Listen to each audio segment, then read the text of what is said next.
February emphasis for the Lutheran Church Missouri Synod focuses on the domestic work of the church done through the Office of National Mission. As the Office of National Mission has been expanding its work for the last 4 years, we now stand on the very edge of starting some very special new initiatives to help support the districts. Those initiatives will really focus on church planting and church revitalization. Those efforts will be led by Pastor Steve Shave and Pastor Mark Wood, respectively. There is a new initiative for us to help our districts and congregations and even planting networks who desire to start distinctly Lutheran churches.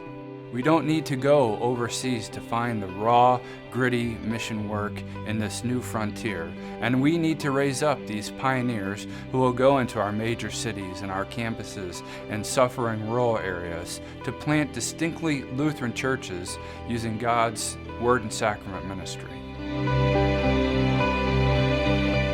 The revitalization role that I have is to coordinate within the Office of National Mission our efforts to help congregations either remain strong through revitalization efforts, or if they find themselves having plateaued or declined, to do the right things to help become strong and healthy again.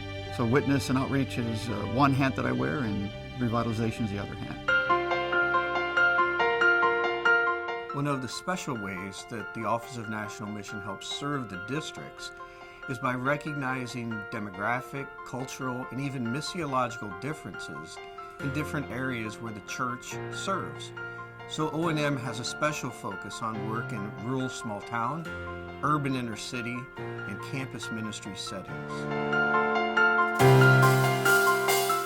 In every area of our work, in the Office of National Mission, now not just in community, church and community engagement where I work in, but in every facet of our work in the Office of National Mission is in full knowledge, cooperation, and partnership with the district.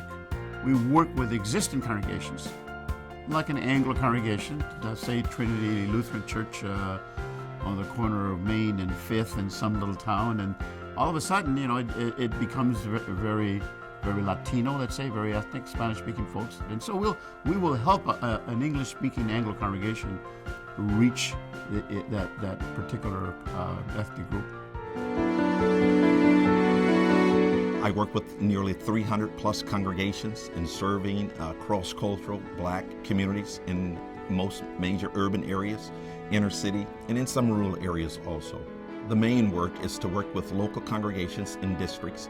And when I say encourage, empower, and equip them to carry out mission locally in the communities in which God has called them to serve. And so my job then is to work alongside of districts and local congregations and pastors and Black ministries and bring to the forefront for them the resources that they need in order to do outreach to the communities in which God has called them to serve. And so what we do, we take the resources of Synod, the 72, witness and outreach, gospel seeds, rural and small town ministries, urban and inner city ministries, all of those resources, we take those resources as Black ministries and work with the 300 congregations in Black ministry.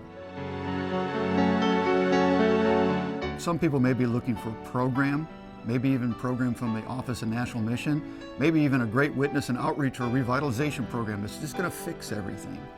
But mission effectiveness doesn't come through a program, and it isn't measured in the numbers of people in worship or on the membership rolls. Mission effectiveness happens when God's people respond to that call to be His witnesses in their everyday lives, to share the love, joy, and peace of Jesus with the people with whom God has put them in relationship, in their workplaces, in their families, in their neighborhoods, in all the realms of their lives. And when they do that, it's not only effective in terms of the church growing, the church prospering, it brings them great joy.